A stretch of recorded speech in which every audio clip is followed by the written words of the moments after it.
I'm going to say it, world's best Christmas music, Aaron Stewart. Hi. Boy, I've been looking forward to this. Oh, wonderful. Hello. Hi. Merry Christmas time. Merry Christmas to you as well. Okay, let me tell you something, Aaron. I feel like we have a new spice in the spice cabinet of Christmas Spirit 105.3. Your songs are unbelievable. Oh, well, thank you. Thank you so much. So how did you fall in love with music? How old were you? How did this journey begin? I started playing piano when I was, I think, like 3.5 or 4 years old. My parents were missionaries in Colombia, and they put me in piano lessons from an early age, and then I just got involved in like church musicals and then on like the worship team, and just like music has been a part of my life since I was like actually when my parents would go around and like preach in churches in the summer, there were like itineration stuff, like they would put me on stage and I would sing a little song as a 4-year-old, so from a very early age. Do you remember being nervous, Aaron? No, I think I started so young that I was not nervous. That is so very cool. So I'm curious, what would you say to a kid who's taking piano lessons right now, or they're learning some other sort of musical instrument and they're like, I don't know if I should keep going. What's your best advice? Oh, it can be so fun. You just have to figure out how to make sure that you're playing fun things. I think that's like an encouragement for teachers, because getting people to play the stuff that they want to play, it can be so. The number of times that I've had people say, "Oh, parents told me that I could quit when I was 13 years old, and if I just had kept going, I'd have been a virtuoso at this point." Like, so don't quit. That is such good advice. You just sound like you're having fun when you're singing on the radio. It's a party, and you make me want to join in. So how do you do that? Well, you know, what's funny is it is a party with every song, because I throw a Christmas party every year. And that's how this album actually kind of came to be, is that each year I'd have all my friends come over and I would force them to sit and listen to me play and sing. Merry Christmas, you're forced to listen.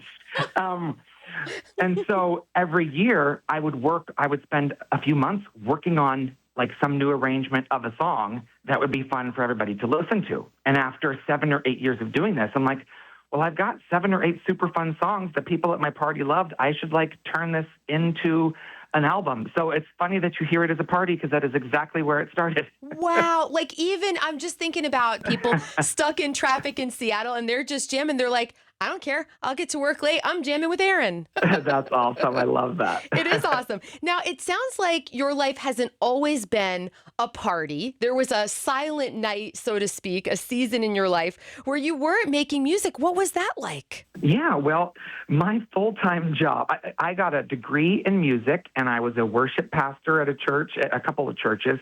But in that process, I started with my friend Jeff a software company called Planning Center, and a ton of churches around the country use this to help organize their worship and like a whole bunch of stuff. And so the Lord called me into sort of stepping away from full-time music and into the software business to help churches them do the music.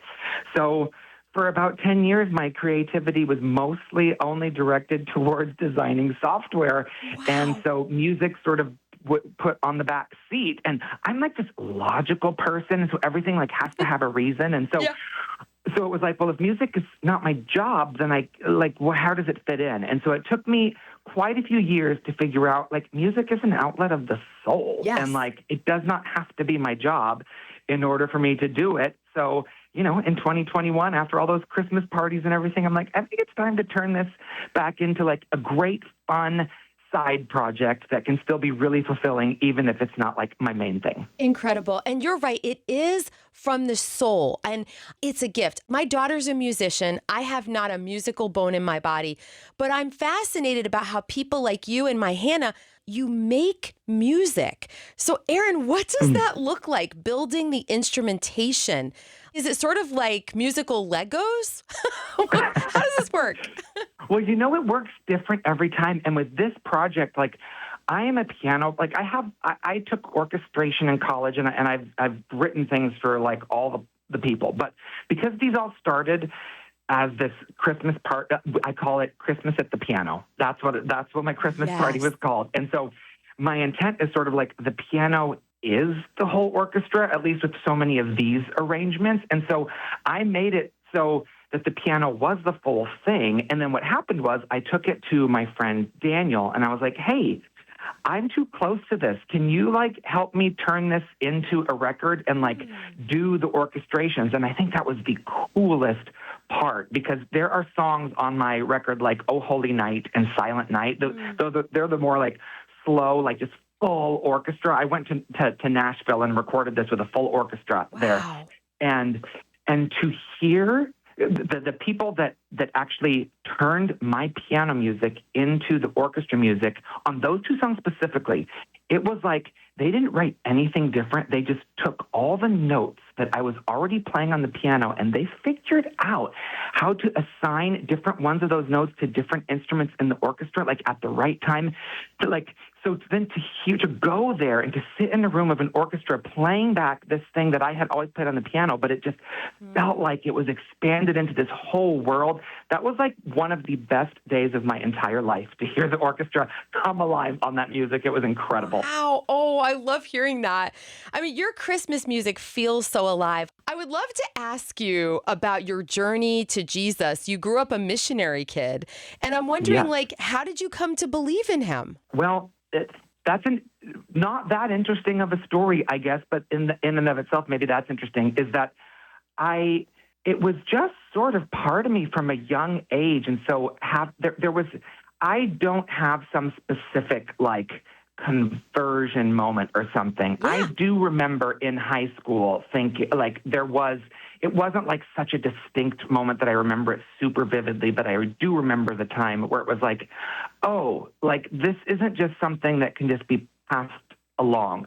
Like, yes. I have to make a decision myself if this is for me. And I do remember like one night, like in youth group, I think it was like in middle school, sort of like making that decision on my own and feeling like, oh, this is my decision now, where it was more, a little bit more a culture, sort of like something passed on, and making it my own was definitely a time that I remember. That's beautiful. And I love the Christmas story, and honestly, my favorite part is the angels. There's so much to it, but you're making me love the Three Kings with your version of that song.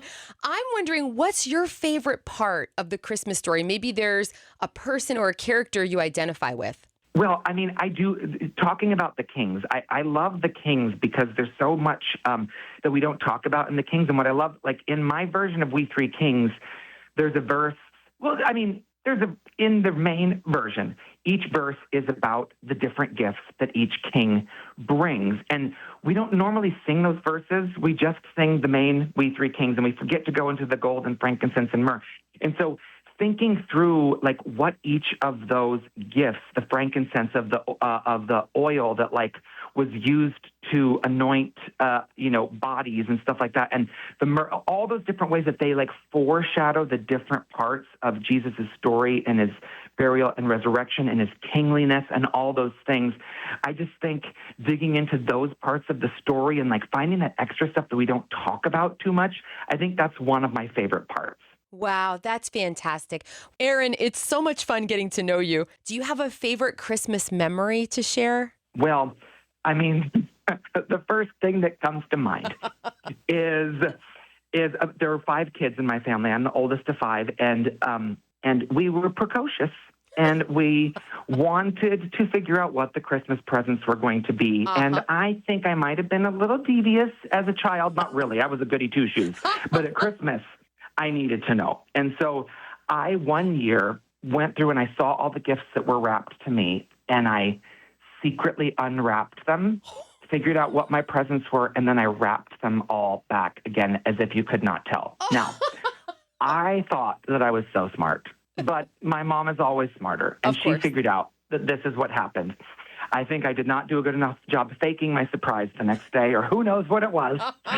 But from then on, our Christmas presents were never addressed to anybody. It didn't say, to Aaron from mom and dad. It said to BB from there was a whole coded system that she had to have the key for so that we could not like peek into our presents ahead of time. And she figured it out, and she got us in the end. Because way too much work to open all of them, Aaron. Way too much. It really is, And now it's funny, as a kid, you don't want that surprise. And now I'm like, oh, no, don't tell me what it is. I want to be surprised on Christmas or whatever, It's so true. It's like when you're a kid and you don't want a nap. And when you're an adult, you'll take a nap any day of the week. Oh, right now, please. Let me hang up so I can take a nap at this exact moment.